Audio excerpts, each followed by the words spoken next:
Select करके और ये VS कोड में ओपन करो। ठीक, तो ये सारा एक वर्क क्लोज कर दो और ये रन भी कर लेते हैं प्रोजेक्ट को साथ में। लो जी, एक कमांड प्रॉम्प्ट है, चूज कर लिया और यहाँ पे npm start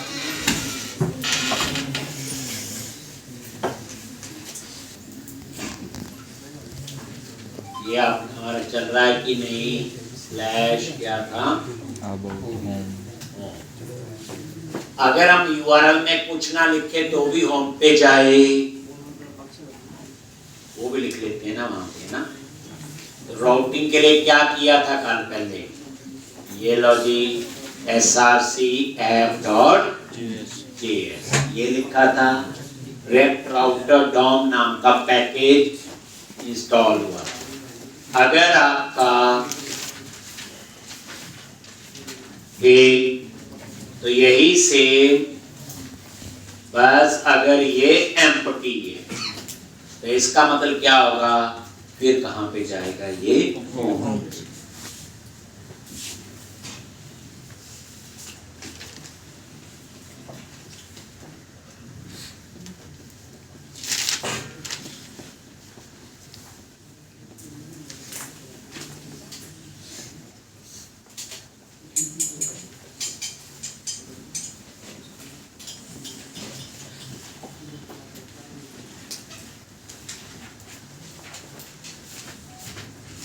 अगर ये पाथ एम्प्टी है तो कहां जाएगा ये, ठीक।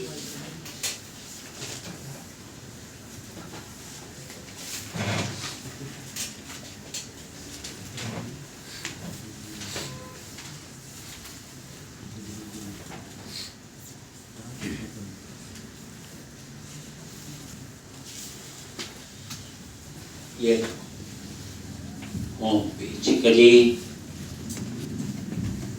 तो यहाँ पे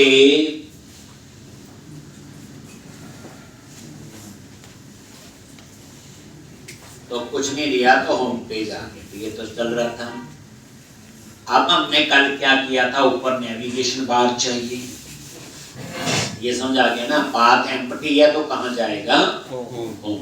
अगर URL में कुछ नहीं दिया तो बाय डिफॉल्ट होम, यही हुआ इसका मीनिंग।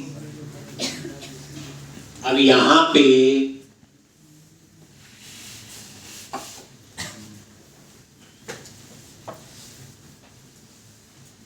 अब क्या करो, यहाँ पे आके स्क्रीन्स में हमने कल फाइल बनाई थी header.js और यहाँ पे ये जो फाइल है कुछ नहीं किया था, ये नैपबार बूटस्ट्रैप से कॉपी की थी और उसे पेस्ट किया था, और तो कुछ नहीं किया।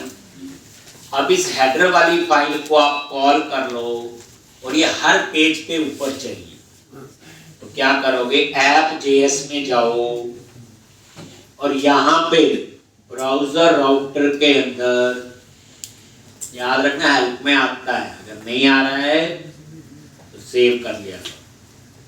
ये लो ब्राउजर राउटर के अंदर और राउट्स के बाहर,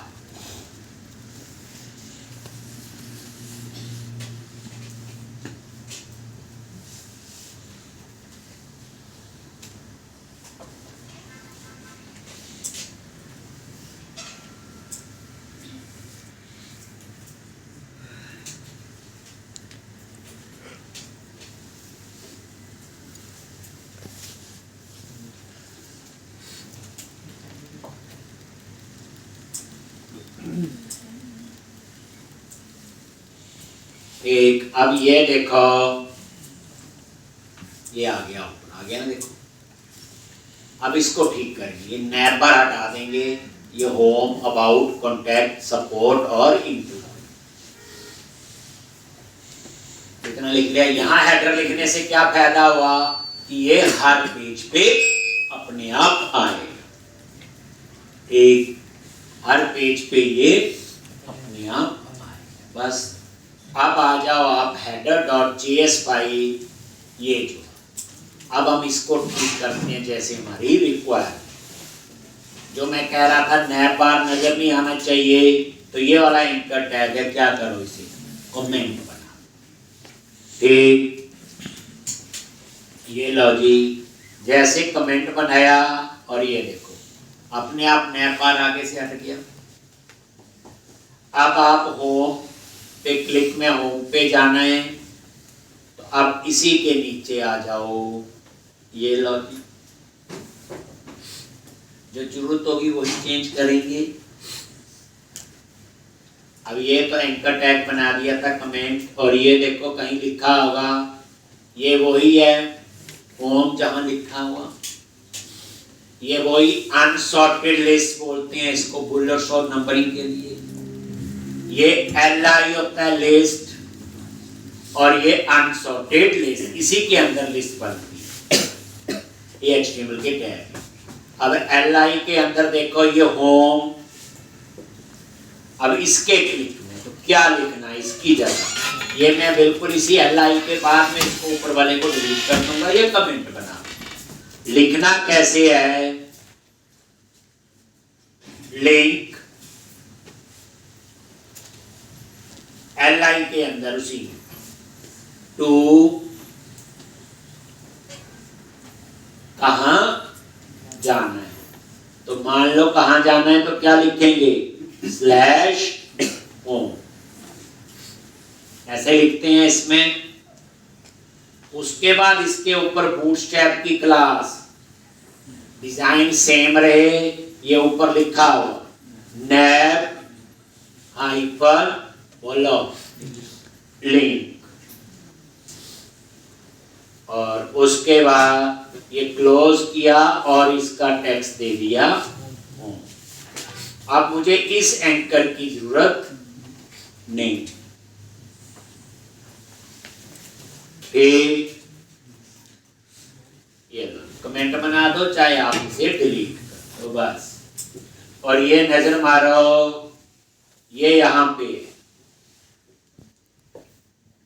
इस पे क्लिक करोगे तो होम पे आए। अब इसको फीचर वाले को हम बना देंगे अबाउट। देखो दोबारा से नीचे आ जाओ, अब यही लिंक चलेगा,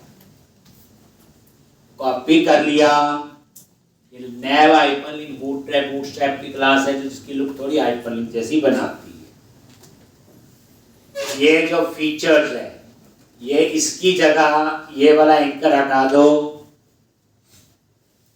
और यहां पे ये कर दिया, और यहां पे क्या करना है बोलो अबाउट, और ये अबाउट अस,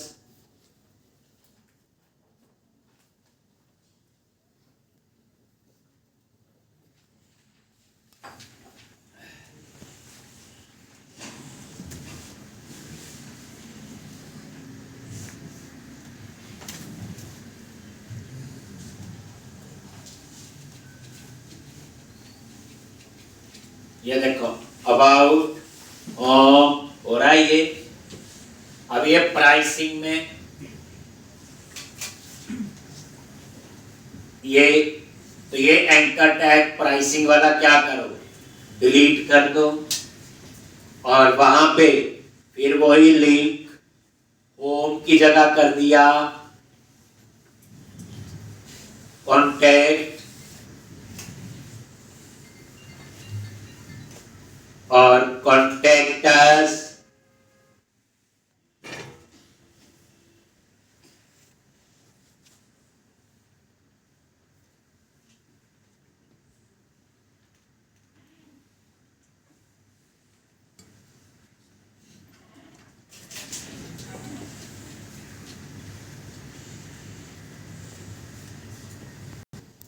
एंकर टैग हटा दो,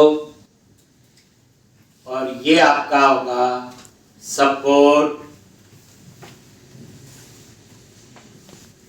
और ये टैक्स आ जाएगा सपोर्ट का बन ठीक, और और ये नजर मारो, ये देखो सपोर्ट, कॉन्टेक्ट, अबाउट, होम। अब लास्ट क्या बचा? एम्प्लॉई। तो यही एलआई, फिर तो पूरा एलआई ले लो ना। अब तो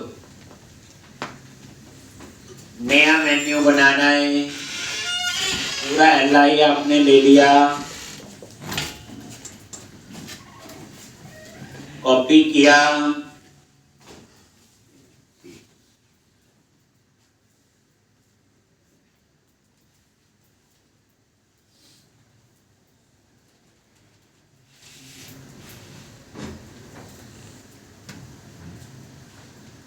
और यहां पे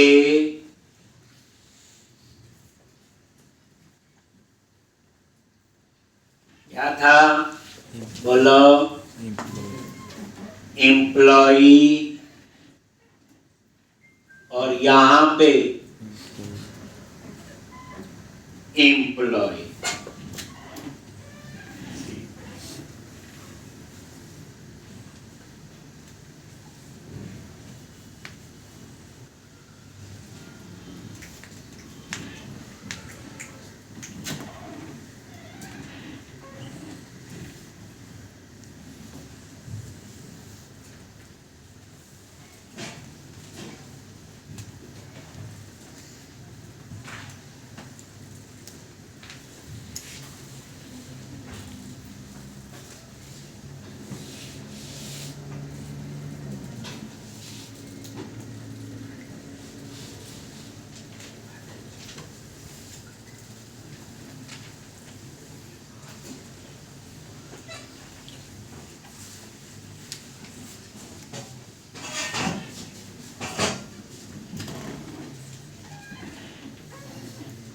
ये लो, और ये एम्प्लॉय। ठीक है जी। अब हमने एम्प्लॉय वाला पेज का डिजाइन बनाना है। देखो फ्रंट एंड का काम तो सिर्फ डिजाइन ही होता, और क्या है। तो ये देखो,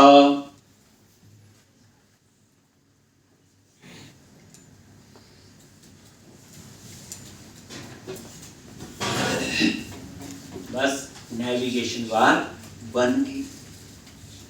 अब हमने एम्प्लॉय वाले पेज पे हमने काम करना है। मान लो तो जैसे हम एंगुलर में करते थे, या इससे पहले ASP.NET Core में वही employee list, add new employee, और नीचे क्या बनेगा आपका? टेब। तो अब आप क्या करो, तो ये आपका बच्चे हो गया। बस नेविगेशन बार में इतना ही कर लोगे। ये header.js आपकी फाइल। अब क्या करो, employee.js,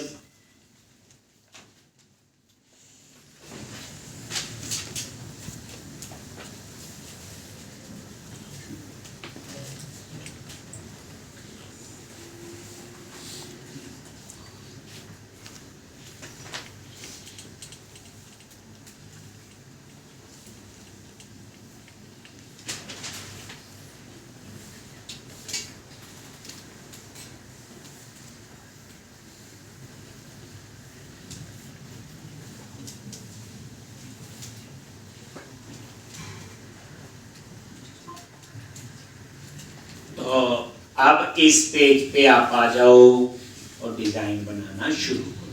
क्या डिजाइन बनाना है? तो ये कभी रहने दो एम्प्लॉय पेज, इसकी जगह क्या लगाते हैं हम लोग? बोलो।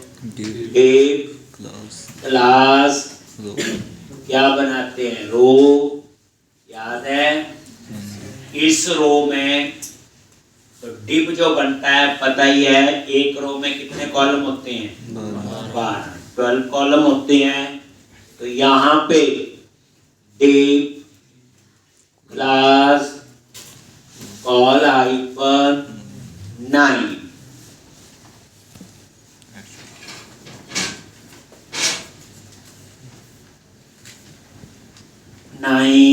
और H2, और ये हेडिंग दे दिया यहाँ पे एम्प्लॉइज लिस्ट, और ये देखो क्लास कौन सी, टैक्स हाइपर प्राइमरी।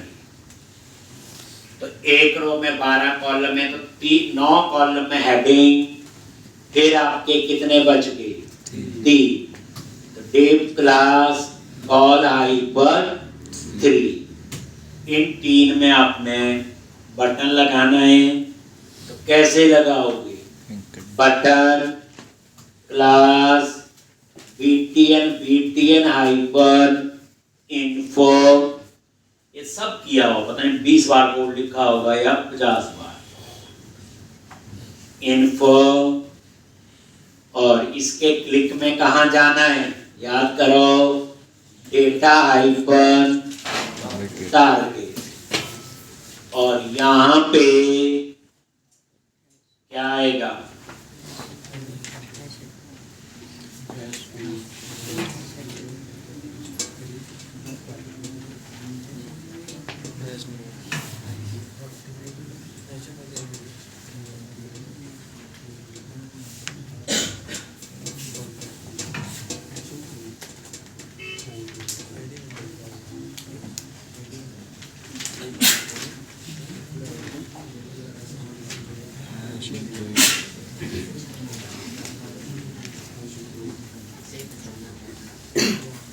एक क्या लिखते हैं, बोलो, हैश न्यू एम्प्लॉय।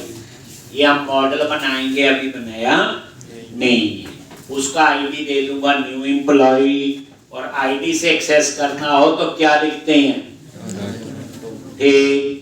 हैश लगता है, और डेटा हाइपर टॉगल, और यहां पे लिख दिया मॉडल, और ऐड न्यू एम्प्लॉय।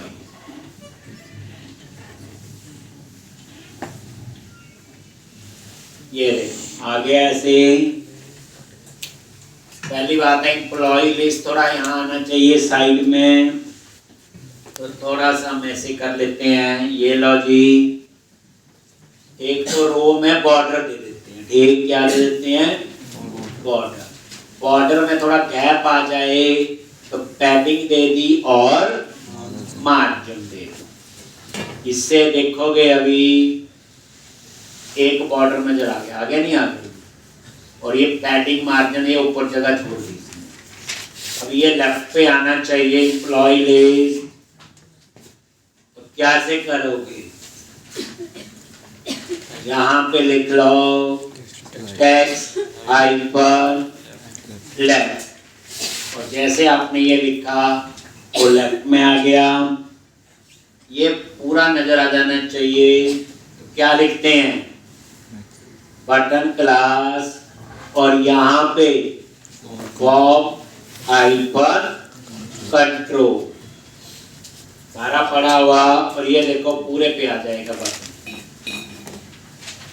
ठीक।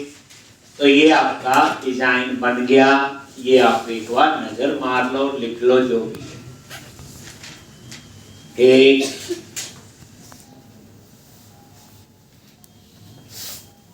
ये लो, और ये कोड कोई एक बार नहीं लिखा, पता नहीं कितनी बार हम पहले लिख चुके। अब इसके बाद नीचे हम एक HTML का टेबल बनाएंगे जहां एम्प्लॉय की इंफॉर्मेशन को डिस्प्ले करें। लो जी, ये वही, तो ये डिव यहां शुरू हुआ और वो यहां पे खत्म हो गया, ठीक। अब उसके बाद क्या करोगे, वही एक रो बॉर्डर सा बना के कंटेनर बनाते हैं जैसे हम लोग, ये क्या लिखेंगे, यहाँ लास्ट में ये डिव क्लोज है, उसके बाद और फ्रेगमेंट के अंदर क्या लिखना है बच्चे, डिव क्लास रो, बॉर्डर दे दी पैडिंग भी दे दिया और मार्जिन, ताकि थोड़ा सा गैप आए। और यहाँ पे डिव क्लास क्या आएगा, टेबल, टेबल हाइफन बॉर्डर,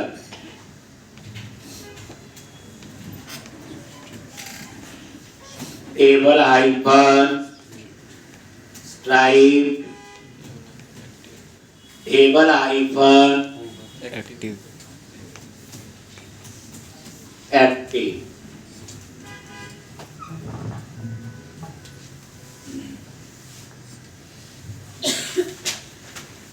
ठीक, और इसके अंदर हेडिंग के लिए क्या है, टी है, टेबल हेडिंग। और यहाँ पे TR table row, TH table heading.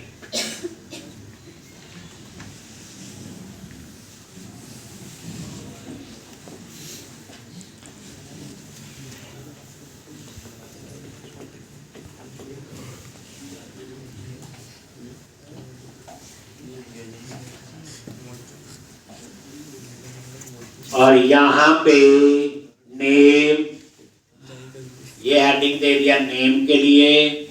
ऐसे ही एड्रेस, सैलरी और एक्शन, याद है, नेम के बाद एड्रेस, एड्रेस के बाद सैलरी और एक्शंस।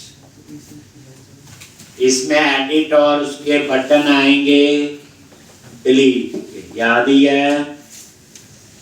एक बार ये नजर मारो, ये क्या हुआ, टेबल की जगह टेबल, ये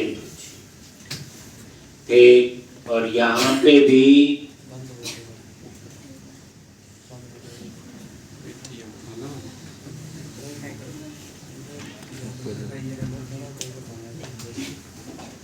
लॉन्च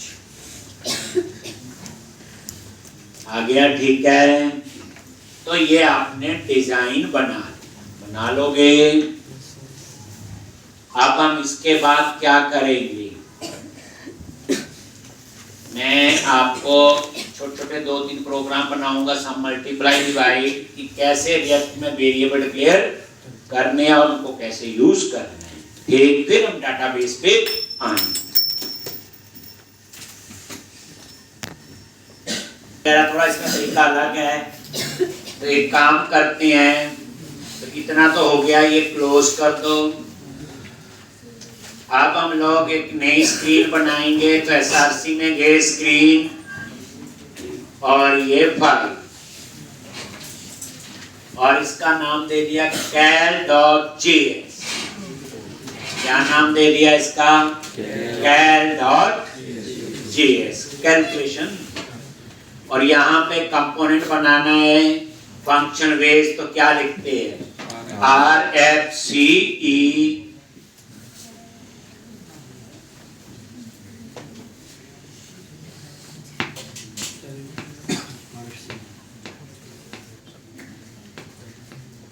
एक।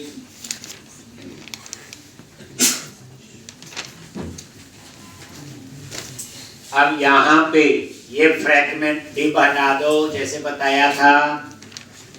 रहने भी दोगे तो पता नहीं चलता, बट इंटरनली एक एक्स्ट्रा टाइप तो रहता ही है, रिएक्ट फ्रैगमेंट। और इसके अंदर सिंपल डिजाइन बनाना है, एंटर फर्स्ट नंबर, कैसे, डी टैग होता है HTML में बोल्ड, और यहाँ पे एंटर फर्स्ट नंबर, और यहाँ पे क्या लिखेंगे, इनपुट टाइप नंबर, और नेम दे दिया नाम 1। ठीक, और लास्ट में ये हो गया enter first number, input type number, ताकि नंबर एंटर होगा, नेम जिससे हम इसे एक्सेस करेंगे, और लास्ट में न्यू रो के लिए क्या है, BR, BR होता है ब्रेक, /n जैसे होता है न्यू रो के लिए। मैंने यहाँ पे 2 बार BR लगा दिया ताकि गैप 2 लाइन का आ जाए। फिर इसी तरह से एक और एंटर सेकेंड नंबर, और यहां पे num2, और यहां पे रिजल्ट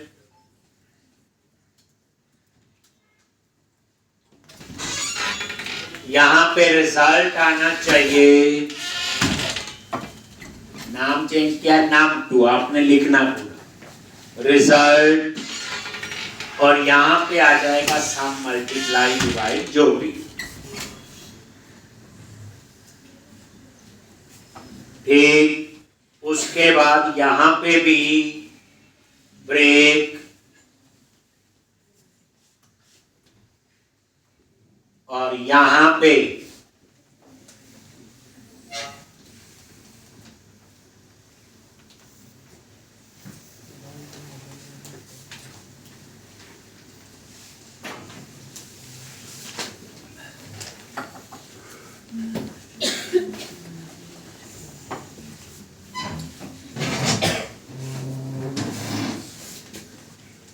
BR था ना न्यू रो के लिए, 2 बार 2 लाइन का गैप छोड़ देगा। अब 3 बटन लगाने हैं, 3 4 सम मल्टीप्लाई डिवाइड, तो बटन ये लो जी, क्लास BTN, बटन के लिए कौन सी होती है, BTN, टेक्स्ट के लिए टेक्स्ट होता है, और यहां पे ये बटन हो गया सम। ठीक इसी तरह से 4 बटन लगाने हैं, ये इन्फो, प्राइमरी, बस BTN है, बाकी तो सेम है, सम मल्टीप्लाई, और यहां पे सक्सेस डिवाइड, डेंजर, क्लियर।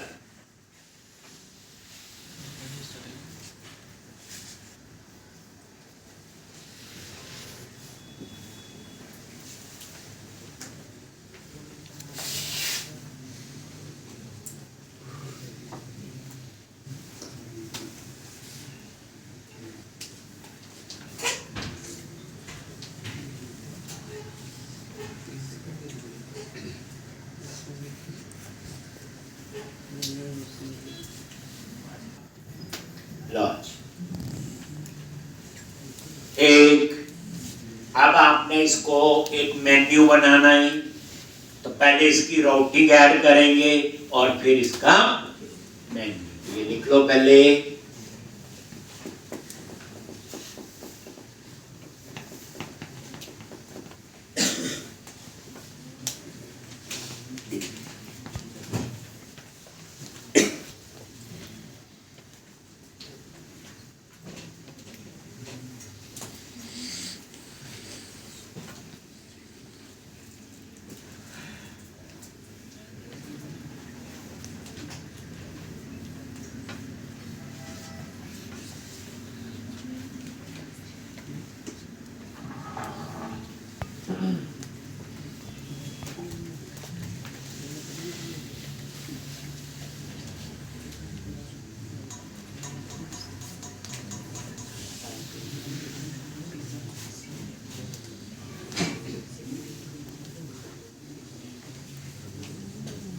एक, अब क्या करो ना, हो गया जी, कैसे कॉल करना इसको,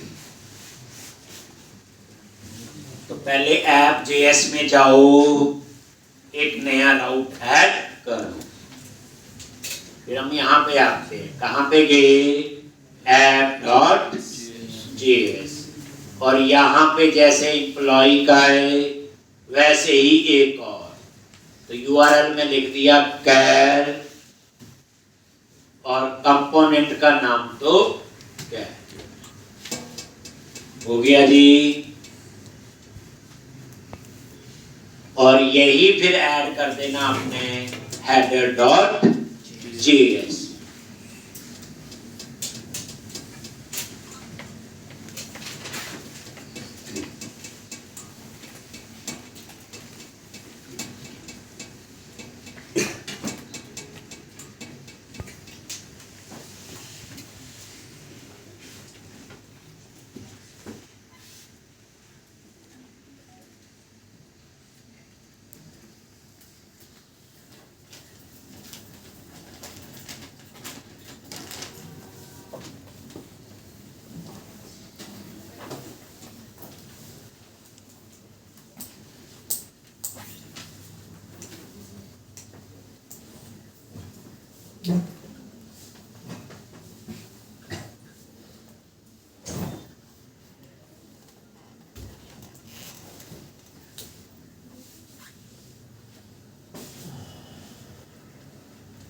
तो इस तरह से अब आ जाओ header.js में,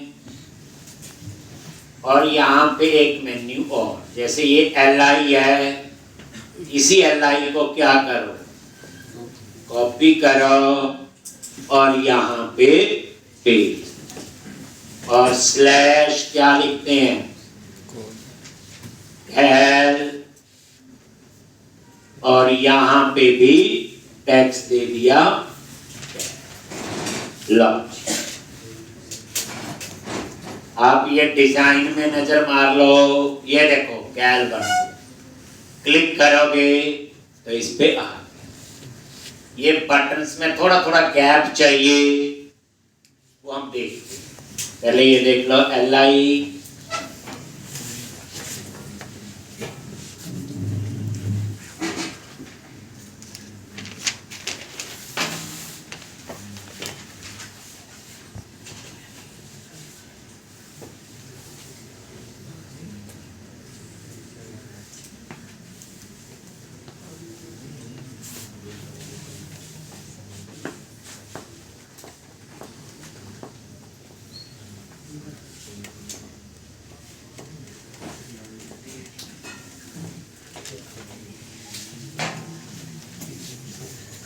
एक अब यहाँ पे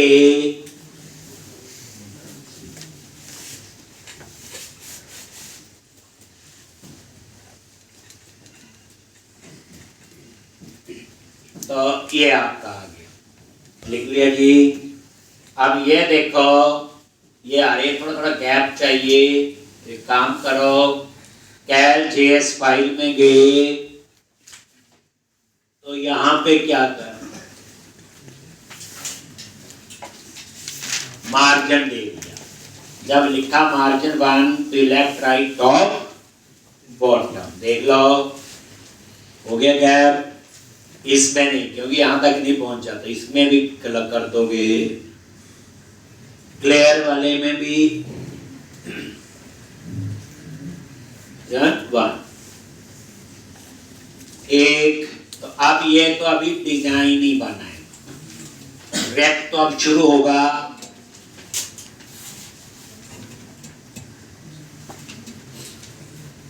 तो वेरिएबल डिक्लेयर करने हैं 3, एक फर्स्ट नंबर के लिए, एक सेकंड नंबर के लिए, और एक रिजल्ट के लिए। 3 वेरिएबल हमने अभी डिक्लेयर करने हैं।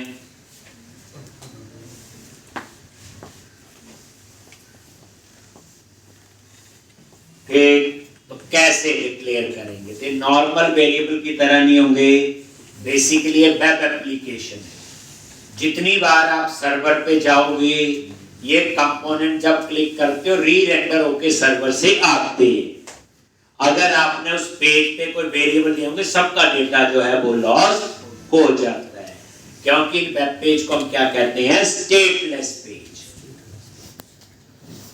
तो उस केस में बट हमें तो फर्स्ट नंबर भी चाहिए, सेकंड भी, रिजल्ट भी। तो अब ध्यान से देखोगे यहाँ पे यही आपका फंक्शन बेस कंपोनेंट है, तो इसके अंदर और रिटर्न के बाहर कैसे वेरिएबल डिक्लेयर करना है, कंस्ट, ताकि जब कंपोनेंट री रेंडर हो तो वो डेटा लॉस ना हो। तो कंस्ट और यहाँ पे वेरिएबल का नाम दे दिया नंबर 1, कंस्ट का कांस्टेंट,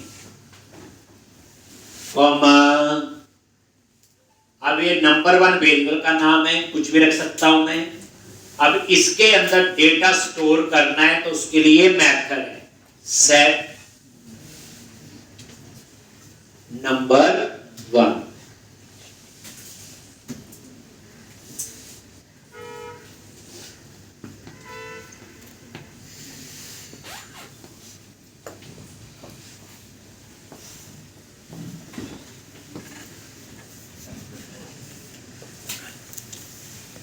यूज स्टेट, ये यूज स्टेट आपका हुक है। क्या ये हुक, ये रैक के अंदर हुक होते हैं अलग अलग पर्पस के लिए। तो वेरिएबल के लिए कौन सा हुक है आपका, यूज स्टेट, और उसमें डिफॉल्ट वैल्यू क्या लिख दी, 0। मतलब ये है कि नंबर 1 जो वेरिएबल का नाम है इसमें बाय डिफॉल्ट वैल्यू 0 आएगी, और ये मेथड है जो इसमें डाटा स्टोर करने के लिए यूज होगा। यूज स्टेट क्यों, क्योंकि जब रिक्वेस्ट सर्व पे जाके आएगी तो डाटा लॉस ना हो जाए, इसलिए हमने क्या लिखा वहां पे, यूज स्टेट। कंस्ट, और यहां पे नंबर 2 सेट नंबर 2, और यहां पे यूज स्टेट, और ये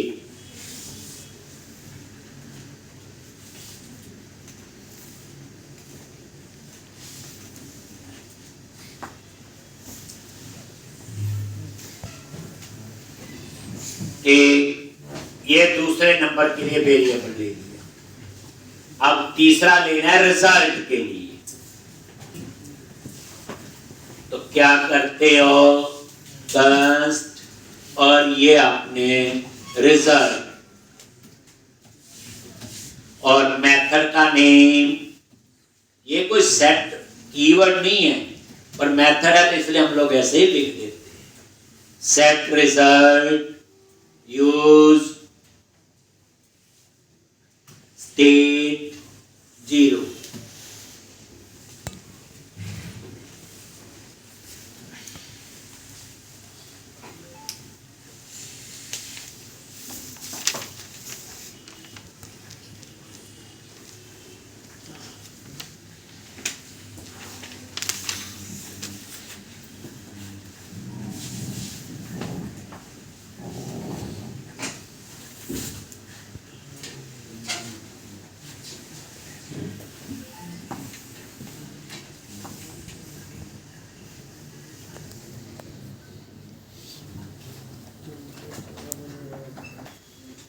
वेरिएबल यूज स्टेट क्यों यूज किया, ताकि जब कंपोनेंट री रेंडर हो सर्वर से आए तो उसका data loss.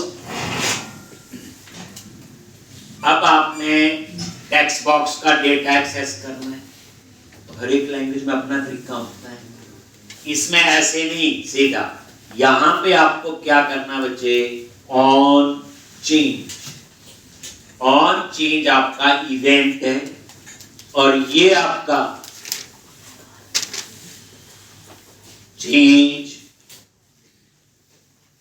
Handler, change handler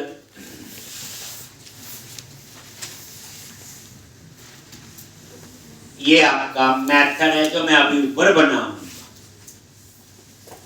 तो ये क्या होगा, ऑन चेंज इवेंट है। जब जब इसमें डाटा टाइप करोगे तो इवेंट फायर होगा। सेम नम टू, दो टेक्स्ट बॉक्स हैं, ये दोनों यहां पे देखो हर एक है। अब आप एंगुलर में क्या लिखते थे, एनजी मॉडल बाइंड करने के लिए, उससे पहले ASP.NET कोर में थे ASP4 टैग हेल्पर। इसलिए हर लैंग्वेज का अपना अपना तरीका है, बट मीनिंग वही है कि कैसे बाइंडिंग हो।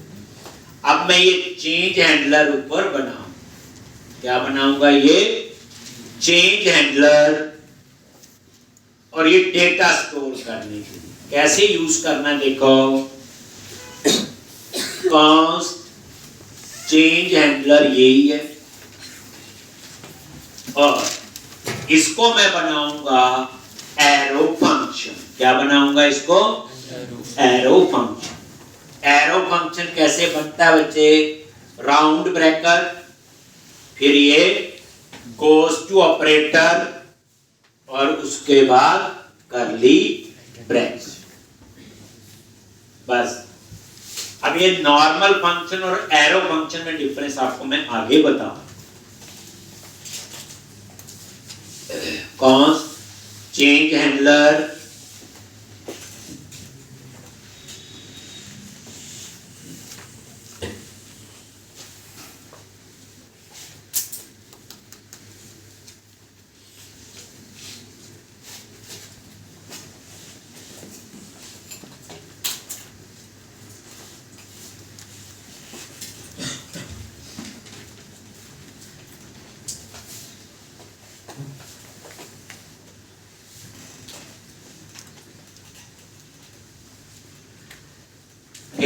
और यहां पे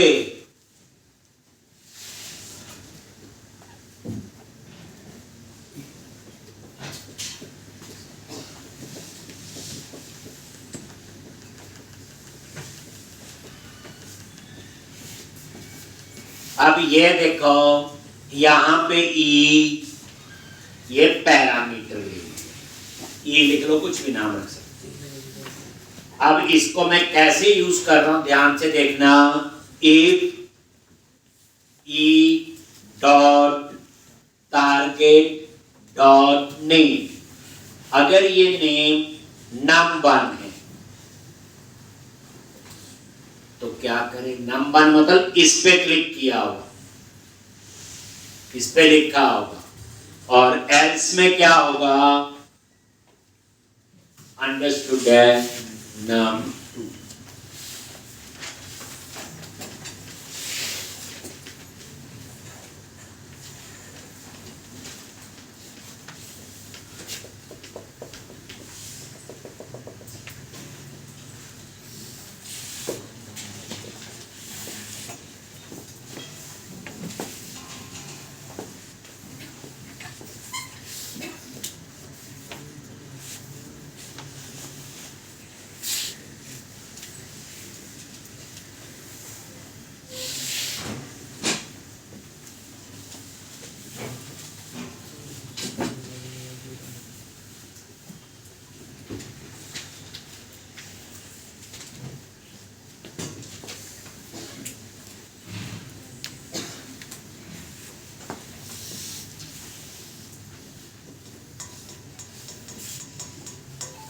एक num1 और num2, एक।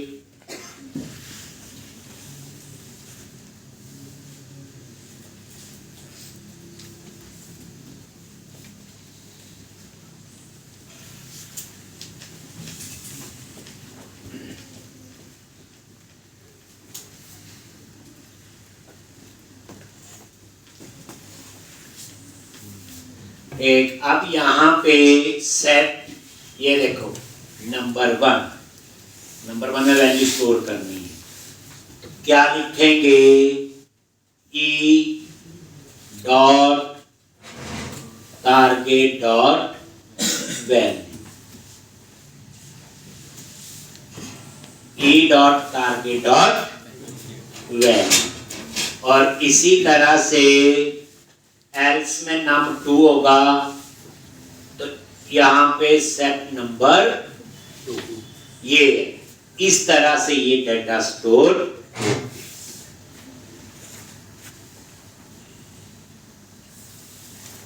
सेट नंबर 1 से नंबर 1 वेरिएबल में स्टोर करेगा, सेट नंबर 2 से e dot target dot value क्या होगा, जो इसकी वैल्यू होगी इनपुट टाइप जो लिखा हुआ टेक्स्ट बॉक्स की वैल्यू। ठीक, अगर आपको ये देखना है कि वैल्यू क्या आ रही है नंबर 1 या नंबर 2 में, तो एक काम करते हैं, चेंज हैंडलर के अंदर जैसे हम प्रिंटअप वगैरह लिख लेते हैं, तो इसके लिए होता है प्रिंट करने के लिए कंसोल डॉट लॉग, और यहां पे ये नंबर 1 इसको प्रिंट कर लिया।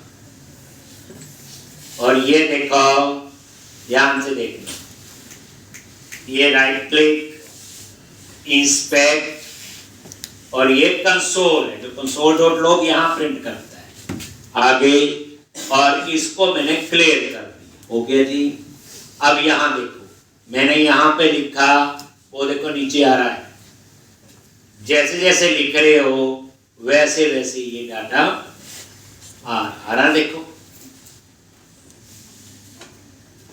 ठीक, तो इस तरह से ये देख लिया हमने प्रिंट कर। कंसोल डॉट लॉग होता है जैसे आपका प्रिंटअप है, इसकी जरूरत नहीं, मैंने वैसे बताना था, प्रिंटअप जैसे होता है नंबर 1 या नंबर 2 को प्रिंट कर। तो कंक्लूजन में अब इस नंबर 1 और नंबर 2 में डाटा आ गया। अब उसके बाद हम क्या करेंगे, सम, मल्टीप्लाई, डिवाइड और क्लियर। तो पहले आप इतना कर लो, मेरे ख्याल से कल हम लोग इसमें आगे।